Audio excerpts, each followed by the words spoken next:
Meu irmão, minha irmã, louvado seja nosso Senhor Jesus Cristo, para sempre seja louvado, e nossa Mãe Maria Santíssima. Eu sou o irmão Tomás de Aquino, nonato, oblato da Ordem de São Bento, e quero com você continuar nesta terceira semana da Quaresma, nossa série de reflexões semanais sobre a observância da Quaresma à luz da Santa Regra. Nesta semana, vamos meditar um pouco a Quaresma como tempo de oração mais intensa, de leitura espiritual, de verdadeira compulsão do coração.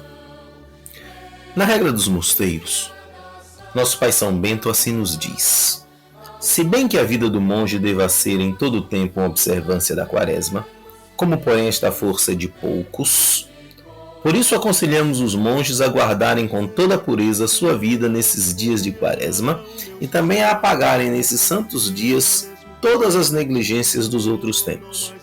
Isto será feito dignamente se nos preservamos de todos os vícios e nos entregamos à oração com lágrimas, à leitura, à compulsão do coração e à abstinência.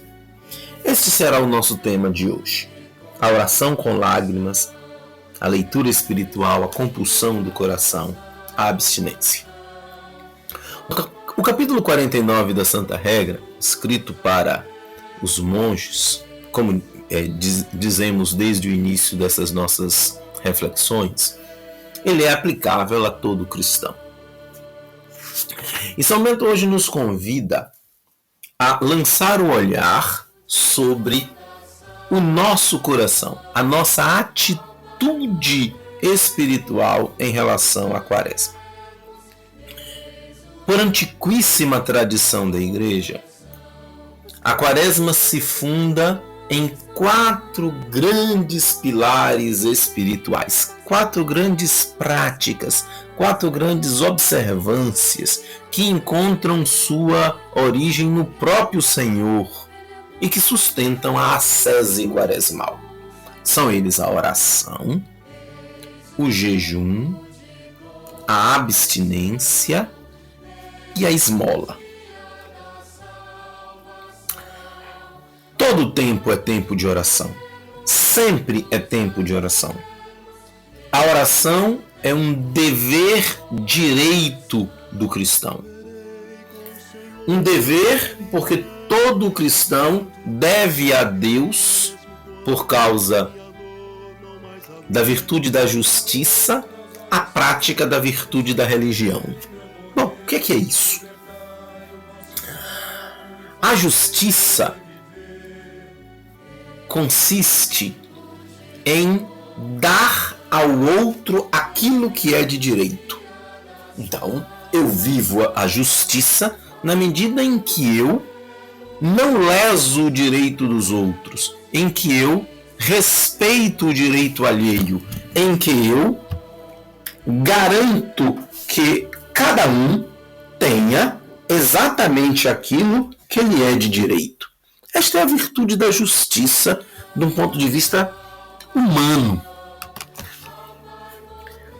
O que é o direito de Deus em nossa vida? A teologia moral sempre viu a virtude da religião como expressão da virtude da justiça em relação a Deus. Em outras palavras, Deus tem direito de ser louvado, tem direito de ser cultuado, tem direito de ser adorado, porque é Deus, porque é o Criador, porque nos deu a vida. Portanto, quando prestamos o devido culto a Deus, não fazemos mais do que a nossa obrigação. Não damos a Deus mais do que aquilo que é de direito. Então, a virtude da religião é a expressão diante de Deus da virtude da justiça. Contudo, a nossa oração não deve ser uma oração que presta contas da virtude da justiça. Isso seria muito pouco, percebe? Cultuar a Deus apenas porque eu reconheço que esta é a minha obrigação como criatura, não é uma resposta à altura do amor generoso de Deus. O cristão precisa ultrapassar a medida da justiça.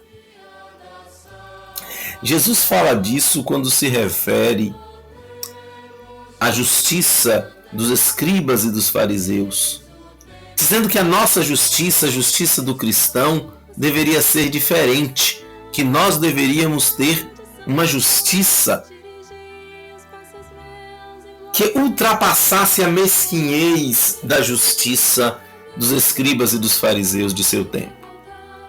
Também o nosso culto a Deus precisa ultrapassar essa mesquinhez. Não podemos reduzir o culto a Deus ao mínimo necessário à virtude da justiça. Olha, a obrigação, o mandamento da igreja é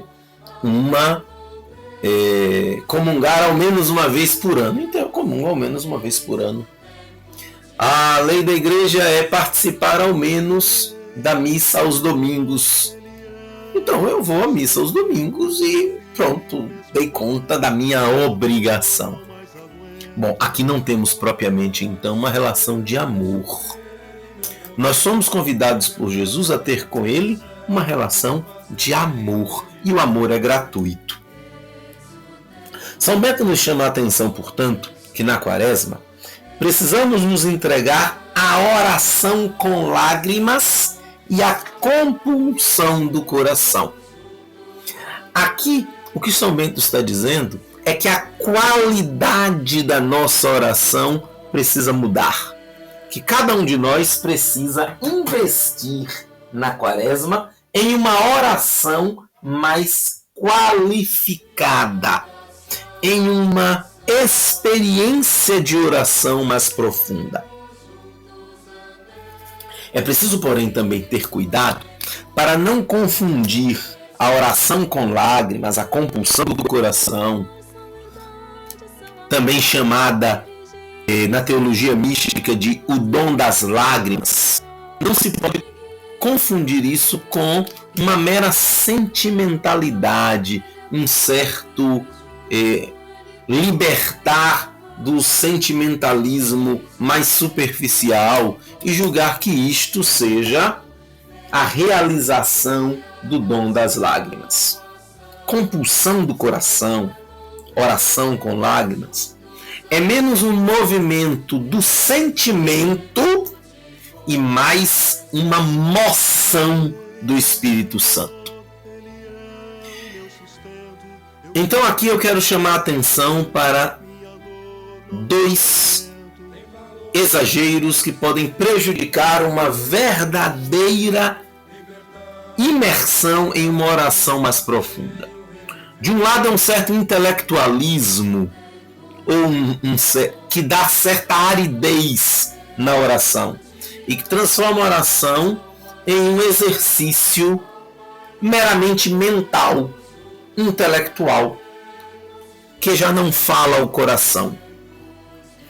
De outro lado, é um certo sentimentalismo que tira da oração toda e qualquer serenidade e toda e qualquer razoabilidade e se torna um mero extravasar das emoções. Sem falar no risco de desejar-se ter o dom das lágrimas e acabar gerando certas impropriedades, digamos assim, lágrimas que sejam mais forçadas do que naturais, ou, digamos assim, uma certa artificialidade na oração. Ao contrário, o verdadeiro dom das lágrimas, ou a verdadeira compulsão do coração, é uma moção do Espírito Santo que, mantendo-nos permanentemente e perfeitamente senhores de nossa própria razão, move-nos no sentido de um amor mais extremado pelo Senhor ou de um movimento de arrependimento mais sincero, ou num movimento de louvor mais sincero, e que nos permite então sentir que o nosso íntimo se move pela ação do Espírito Santo num louvor genuíno ao Senhor. De certo modo, São Paulo já nos anuncia isso quando diz que é o Espírito Santo quem ora em nós. O dom das lágrimas é uma realidade mística fartamente documentada na história da Igreja. Trata-se, portanto, de algo que nós não fazemos, mas que é dom de Deus, e que deve ser visto não como um privilégio, mas como um sinal concreto do amor de Deus. Mas mais importante do que lágrimas físicas, do que um sentimento que eu percebo fisicamente em meu corpo, é que a minha oração cresça em qualidade e eu consiga de fato estabelecer um diálogo amoroso e profundo com o Senhor. Esta é a qualidade de oração que São Bento nos chama a atenção para a Quaresma.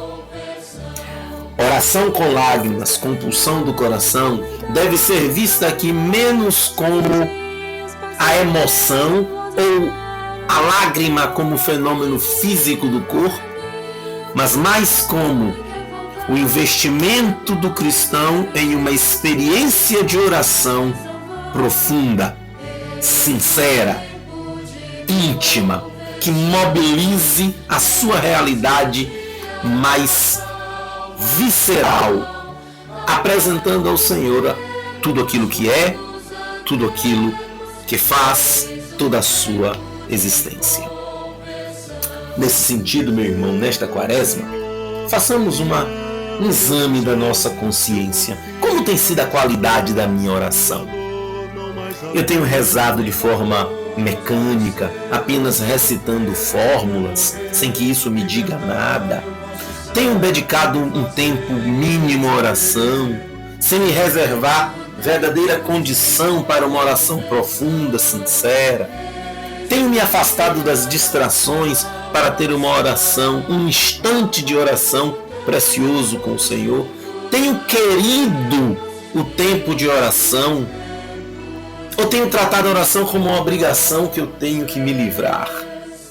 Quando eu vou à igreja, chego em cima da hora da missa, saio correndo quando ela termina, ou chego um pouco mais cedo para ter um tempo de oração pessoal, de colóquio com o Senhor que está no tabernáculo?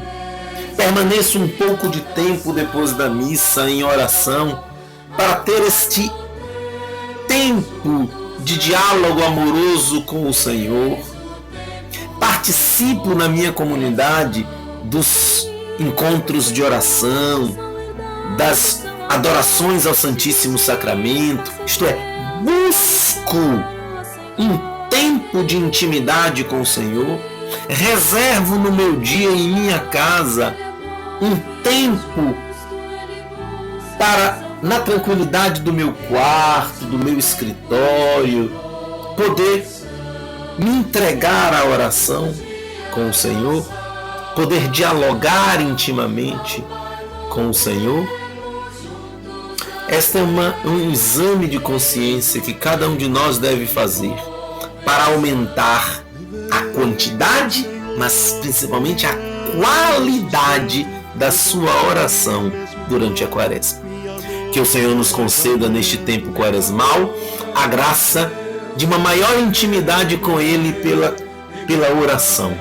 A graça de uma oração que mova o nosso coração em íntimo diálogo de amor com o Senhor. Louvado seja nosso Senhor Jesus Cristo, para sempre seja louvado.